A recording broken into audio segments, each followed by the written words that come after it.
Emma Rees Crime here, your fellow crime, thriller and mystery book lover. Welcome to my YouTube channel. It is time for my September reading wrap up, which I can't believe that it's October already. I feel like I was doing my August reading wrap up like 2 days ago. I read 12 books in September in DNF1, so I have got 13 books to get through in this video. I'm going to start with my least favourite book of the month, work my way up and end on a high with my favourite book, but the real question is, did I score any of these books 5 stars out of 5? Anyway, I've got 13 books to get through, so let's get to it.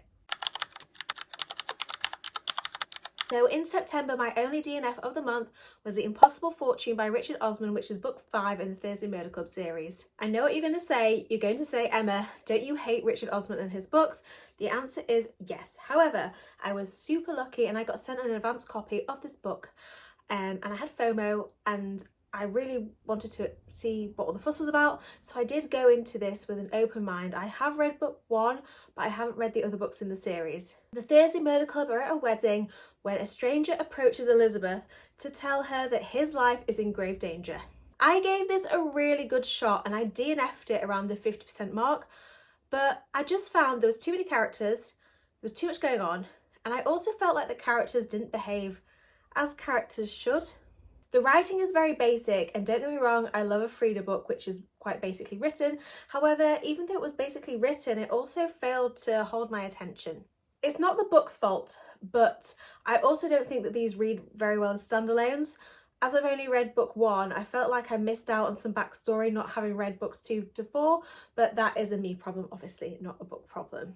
Next week, I'm posting every single book which I've DNF'd in 2025 so far, and obviously this book will be featuring in the video. Make sure to keep your eyes peeled for that video. My lowest rated book from a book which I read from start to finish was Ward D by Freida McFadden, and I gave this 2.5 stars. The main character is a junior doctor and she has to spend the night in a mental health hospital, and then the tagline is, will she survive the night?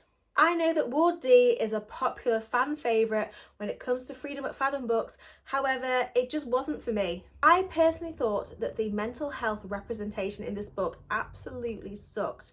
And Freida is a doctor, she's a medical professional, and she has probably encountered lots of people with mental health issues during her working life, and I thought she would handle that more sensitively, but I didn't think she did a very good job whatsoever. It almost felt like she was making out that people with mental health issues are scary and dangerous, which is obviously not the case, or that's the vibes I got from the writing. It just didn't sit very well with me. And I also, on top of that, thought the book was pretty boring. It's definitely my least favourite Freida book of the ones I've read so far, but hey, onwards and upwards.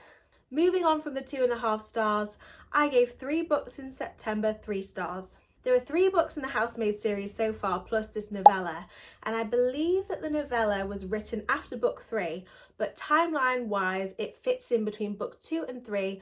I've read book 2, I've not read book 3, so I wanted to read it in chronicle timeline order. I thought that this was alright, it was fine. It started off quite strong, and towards the end it kind of got worse as you read it on. There was probably no point to it, but yeah, it was fine. It was easy reading and it wasn't too long. My next 3-star read was Mexican Gothic. This is a book I've had on my radar for a while because I see it crop up all the time on social media, especially this time of year, and I'm currently filming a spooky season reading vlog which this will feature in. Main character Naomi, I'm so sorry if I'm pronouncing her name incorrectly, but she's a socialite, but she receives a worrying letter from her cousin. So her father decides that it's probably best that she goes to stay with her cousin and her cousin's husband and his family, just to check that she's okay, basically. This is classed as a gothic thriller, which isn't my favourite kind of thriller. I haven't read much in that genre, but it has been likened to Rebecca by Daphne du Maurier, and Rebecca is one of my top 10 books of all time. I felt that not much really happens in the first 2/3 of the book, but it was written well enough that I was intrigued to keep going. By the final third, things start to pick up, but I found it just got weird, and I don't know if that's typical for the gothic thriller genre, but yeah, it was kind of strange. I also felt that the twist has been done before somewhere, but I can't put my finger on where I've seen it before. It just wasn't really my cup of tea, but it's always good to try something different. I'm actually really devastated, not to be dramatic or anything, about my next 3-star read because I absolutely adore this author. She's an author by author for me, and usually I give her books 4 stars minimum. And the book in question is Our Beautiful Mess by Adele Parks. Connie is super excited to have her husband and 3 daughters all together under one roof for Christmas. Her eldest daughter brings home her new boyfriend, Zach, and Connie can't help to feel at unease because Zach reminds her of her biggest mistake of her life. This to me isn't really a thriller. It's been marketed as a thriller, but I'd say it's more domestic fiction. It was very slow, didn't love the characters, none were particularly memorable, and the twist I saw coming a mile off, and then the ending is quite action-packed but stupid. This was my pick for mine and Michaela's in-person book club for September, and it actually went down like a lead balloon.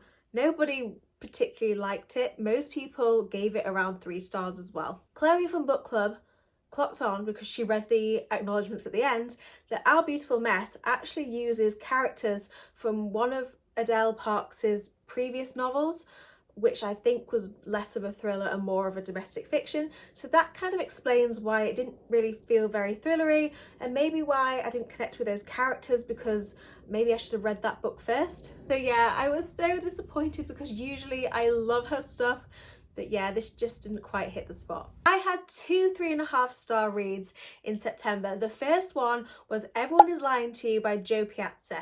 This follows the influencer trad wife kind of trope. It reminded me a little bit of The Trad Wife's Secret, but not as good.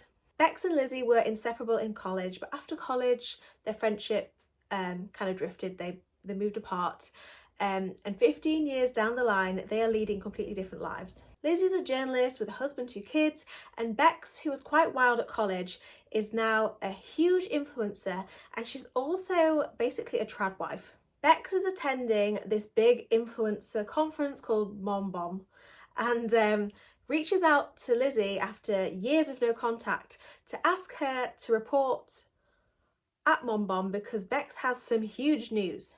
I thought this started off really strong.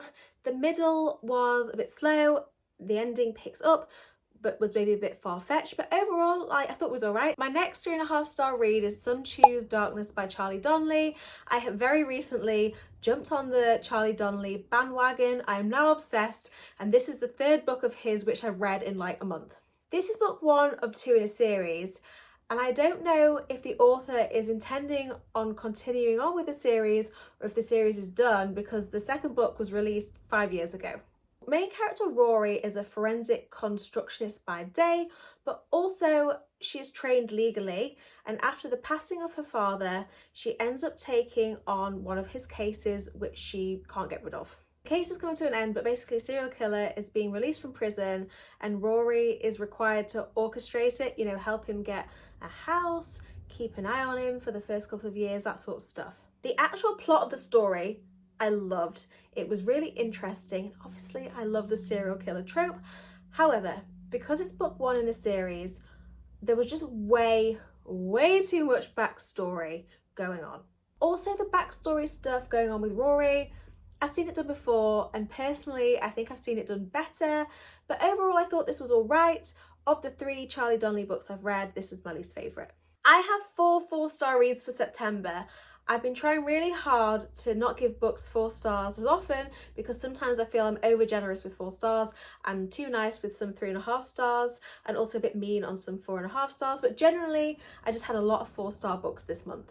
First up was How to Survive a Horror sequel, which is the sequel to How to Survive a Horror movie. I won't delve into the plot of this because I don't want to run the risk of spoiling book 1 if you've not read it and would like to do so. It's basically a YA horror book following on from the events from book 1, as sequels tend to do. And I kind of found it was one of those rare occasions where I actually preferred book 2 to book 1. Obviously, I've gotten to know the characters really well through book 1, and also it just wasn't as gory as book 1, and I personally am a bit squeamish. As these are YA horror books, I think that they're great as palette cleansers, especially for spooky season, but also I think that they're great to dip your toe into the horror genre if you don't want to start off with something super heavy. I gave 4 stars to The Killer Question by Janice Hallett. This is her latest release. It's a mixed media style book set in a pub. I have done a whole Janice Hallett vlog very recently where I complete her backlist and then I rank her books from my least favourite to my favourite, if you're interested. Because it's mixed media, it was really easy to read. I love the sense of humour in the book. They are classed as cosy mysteries and they are light and fun. I did think that there was maybe too many characters in the book compared to her other books, and also too many characters had too much of a role in the story, if that makes sense. Normally she does have quite a lot of characters in her books, but normally they're just nothing, they're just there in the background. I'm going to be really annoying and I'm going to be that person, and if you'd like to see where it ranks compared to her other books, you're definitely going to have to check out my Janice Hallett video. I gave another 4 stars to Play Nice by Rachel Harrison, which is her latest release, which is also going to be featuring in my spooky season reading vlog. 3 sisters grew up in a haunted house and they had quite a traumatic upbringing. After the passing of their mother, Cleo, the youngest sister, finds out that actually her mother still owns the haunted house, so she sets out to basically flip it. And while doing up this house, some creepy things start to happen. Something I particularly love about Rachel Harrison's books, even though I do find her books hit and miss, is that each book seems to have a theme. She's got the vampire book, she's got a werewolf book, and now she's released a haunted house book. I've read all of her books apart from 2, and this is the first book of hers of the ones I've read, which has creeped me out. I was reading it on my Kindle before bed and my heart would be pounding. It was very stressful, very scary. I don't normally get scared with books, so she did a very good job. I really enjoyed it, hence the 4 stars. The kind of main negatives I found was the ending was a bit rushed and also the pacing was off. Sometimes it was a bit slow. My final 4-star read was Leave No Trace by Jo Callaghan. This is book 2 in the Cat and Lock series, but in this book, Cat and Lock are investigating an active case as opposed to in book 1 where they were investigating cold cases. If you're not aware of the series, basically Cat, she's a human detective and Lock is an artificial intelligence aide, basically. I enjoyed this, but I didn't enjoy this as much as book 1, but I still thought it was a really strong, solid book, hence the 4 stars. There's not really much else I can say about it. I think I'm going to have a decent break before reading book 3, but apparently book 3 is her best one yet. And then I think book 4 is being released next year, and then that's the final one. That's the series completed. We have only got 2 books left to go. Time is flying. If you've made it this far, then thank you so much. And if you're not already doing so but would like to hit that subscribe button, it would be so greatly appreciated. My second favourite book of September was yet another Freida McFadden book, because as you can probably tell, I'm working my way through her backlist, and that was The Perfect Son. But did I give this 5 stars out of 5? Erica has the perfect life and she also has 2 beautiful children, and she's not supposed to have a favourite, but her son is her favourite child. A girl that her son fancies disappears and her son is the #1 suspect, so obviously Erica's life turns upside down. However, she's not entirely surprised because she's always known that her son is different and has a darkness about him. This was a usual Freida McFadden, really addictive, really hard to put down kind of style book, and I actually think it's a joint favourite with The Housemaid. I loved it. It was a bit darker than some of her other books, and I inhaled it. I loved it. But did I give it 5 stars out of 5? Not quite, because I guessed the twist. So this one was a 4.5 star out of 5 read from me.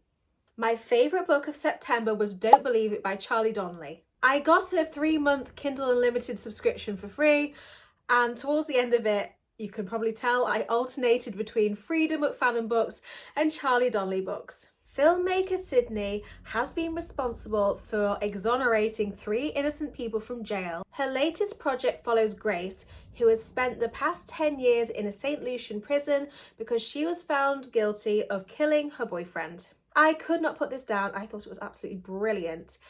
It's written extremely well, and it's also really engaging and really easy to read. The ending was a bit abrupt, but I felt satisfied that the main story was concluded, and I think I just need to learn that this author, he just ends books. He doesn't properly write endings. But did I give this book 5 stars out of 5?